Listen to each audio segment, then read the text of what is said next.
Alright, so we are at the pay-per-view, and it's going to be called Armageddon and not Backlash because there's a picture for the Armageddon show and not one for Backlash, weirdly. So we're just going to call it. This show is headlined by Bret Hart defending against Stone Cold 1 month after Bret Hart turned heel and defeated Shawn Michaels, reuniting with British Bulldog and Owen Hart to form the Hart Foundation. Also, The Undertaker and a mystery partner versus Mankind, Jake the Snake Roberts. Legion Doom versus the Stampeders, Owen Hart and British Bulldog. Rikishi and Yokozuna versus Ahmed Johnson and The Rock. And Triple H versus Ken Shamrock. I believe that's the whole card, and there's a pre-show battle royal. So let's start it off. Okay, so the show starts off with Intercontinental Championship, and Ken Shamrock defeated Triple H when Triple H was disqualified when William Regal ran in and attacked Ken Shamrock. This is a receipt, because Triple H did the same thing. Ken Shamrock was defending against William Regal. Ken Shamrock was defending against William Regal. Triple H ran in and attacked Ken Shamrock. So William Regal got screwed. He screws Triple H back here. Here, The Undertaker cuts a promo on Jake and Mankind, talking about his partner. So, The Undertaker's partner is the returning Ultimate Warrior. After Vader was signed from WCW, I wanted Star Power, and I got it with Ultimate Warrior. He was an 88 popularity, and this is probably his second best match of his career. And The Undertaker Warrior pick up the victory over Mankind, Jake the Snake. This isn't the end of the feud, though, I can assure you that, as it seems like Warrior's going to go off and do something with Jake while Mankind and Undertaker collide once again. But yeah, I think Warrior, if I don't have him show up as much, and I keep him happy and don't have him be a marquee person, I think he's going to be a marquee person for a little bit, and he's going to be upper mid-carder, occasionally wrestle. But I think he could be a very effective use for me. Here, HBK cuts a promo on Psycho Sid, explaining what's happened in the past 4 weeks. Losing to Bret Hart, then getting attacked the next night by Psycho Sid, then not becoming #1 contender, and then agreeing to a match with Psycho Sid.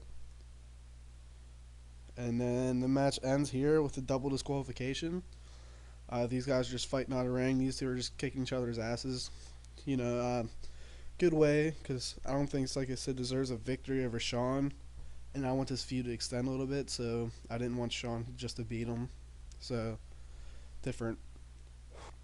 And even after a match, they're still just beating the shit out of each other. I think this is a good way just to show they just don't like each other. Here, The Rock and Ahmed Johnson cut a promo on Rikishi and Yokozuna, and just about the nation domination in general. It's a quick promo, and they take on Rikishi and Yokozuna next. And The Rock defeats Rikishi by interference from Kama and D'Lo, and the nation domination just attacks the Rikishi and Yokozuna. But after the match, importantly, is the Nation just takes out Yokozuna. This is writing him off for, month, 2 months, 3 months or so he can come back and feud with The Rock to extend his feud, because I don't want to rush through it. I only got an hour Raw show every week, so I could push these storylines for a certain length. It's not like 3 hours how it is today. Here, the Stampeders cut a promo on Road Warriors, saying they don't care where they've been, who they are, and anything, and they're going to defeat them. But in this somewhat surprising match, Road Warrior Animal defeats British Bulldog by pinfall to win the WWF World Tag Team titles. I decided they didn't need to chase the tag titles, plus a lot of heels are winning this show, so to give finally a face victory is good. Because now I can do a storyline where Stampeder's like, okay, maybe we underestimated them, and just make it real serious.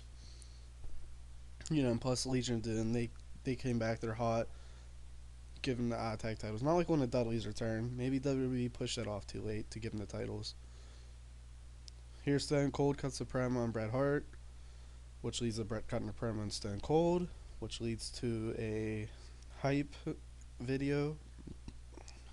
It would be like Stone Cold cuts a promo saying he's gonna become the new champ, and that's the bottom line because he said so. Then Bret saying he's the best there is, the best there was, the best there ever will be. Just hitting their catchphrases, real quick, 2 minutes. And this would be airing their history, Stone Cold and Bret's history, which would date back to, I believe, No Mercy or Survivor Series. Unfortunately, we couldn't see the start of this feud because of my technical difficulties. But this feud would have been occurred from Survivor Series to even now. Okay, and then the match happened. My second pay-per-view in a row main event with a 99 rating. And here we get the same finish we get from WrestleMania 13. Not just a normal match. Stone Cold just passes out in a sharpshooter from bleeding. I think that was very important to set momentum for Stone Cold, and this gives him a much needed boost as a face. So it's a good way for him to not lose by pinfall or tapping out. It still protects him very much as Bret's the champ and Stone Cold's not ready for the title. Well, he's ready, but it's just not. I just think this feud has a lot of legs into it, and it doesn't need to be rushed and hurried up. So we have a very good show. Once again, Bret just does what he does and has the best match in the card.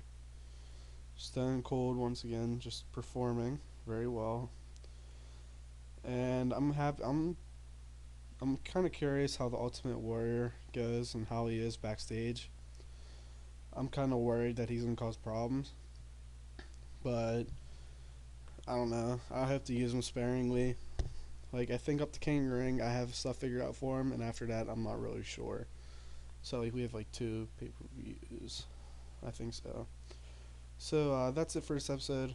Tell me you thought of me bringing back Warrior, if it was a mistake or not. I know it's not realistic, but hell, WCW Silent Invader away from me is not realistic. Didn't happen in real life. So, you just got to go with what happens and push forward. Thank you for watching. Have a good one.